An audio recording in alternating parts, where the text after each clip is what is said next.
Big news. Elon Musk just agreed to buy Twitter for the original offer price of $44 billion. So this legal battle is coming to an end. Elon decided to stop this legal battle and he will become the owner of Twitter. But the recent period was very difficult for Twitter and the platform has a lot of new problems. Even though Elon Musk decided to stop the legal battle and accepted this deal, for Twitter the situation is very tough. But what's going on?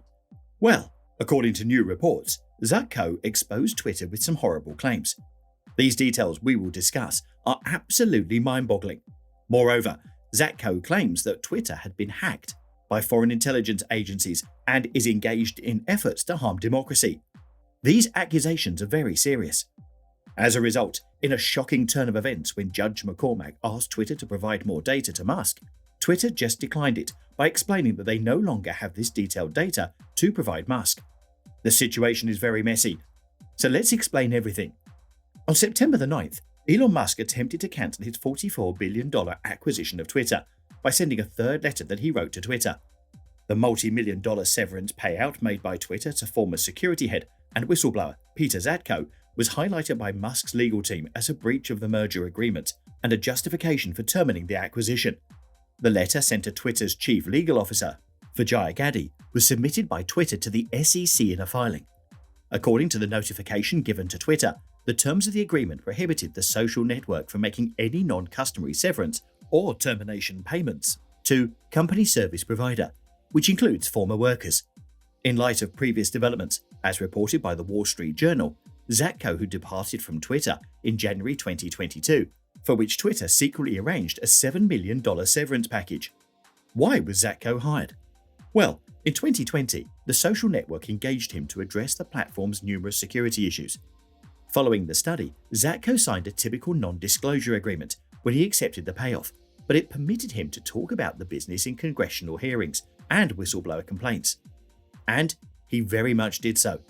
According to papers provided by congressional investigators, Zatko, a well-known hacker also known as Mudge, said in an 84-page complaint that Twitter had made misleading claims about its security strategy. In July, whistleblower complaints were made by Zatko to the US SEC and FTC surfaced, accusing the corporation of poor security procedures that might pose a threat to national security and democracy. Zatko disputes Twitter's strategy on bots in a part of the lawsuit headed "Lying About Bots" to Elon Musk, effectively asserting that the firm is unable to control the issue. Lawmakers are anticipated to question Zatko about the actual scope of the issue and the best course of action. As per Zatko's allegation, Twitter CEO Parag Agrawal misled when he claimed in a tweet that company employees were incentivized to detect and delete as much spam as we possibly can. Pursuant to Zatko's accusation, he was aware of several events in which Twitter was compromised by foreign intelligence services or participated in threats against democracies. Examples given included how the Chinese government compelled Twitter to depend on money from Chinese entities that would then have access to data on users in China who had bypassed a ban. With that, another example included how the Indian government pressured Twitter to recruit government agents with access to user data. Twitter received precise information from a US government source that one or more individual corporate employees were acting on behalf of another particular foreign intelligence agency. In response, Twitter said that Zatko's claims against the business were false narratives and that he was sacked in January 2022 for ineffective leadership and poor performance.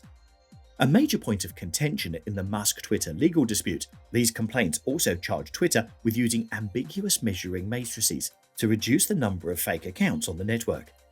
Musk gave Twitter his second termination notice last month after this event came to light, citing newly disclosed information from Zatko.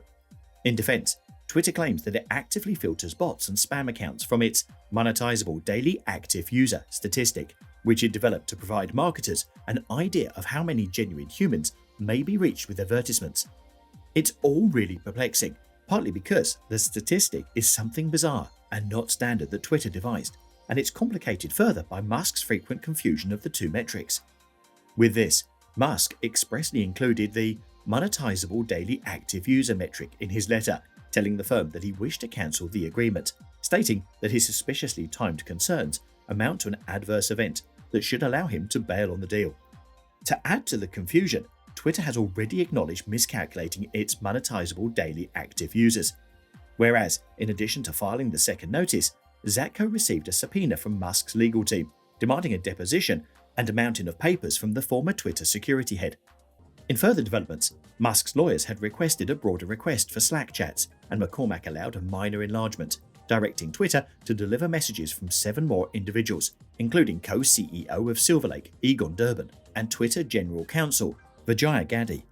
A request for 42 persons, which Musk's lawyers claimed they had sought all along, but which Twitter described as a surprising delay tactic, did not convince the Chancellor.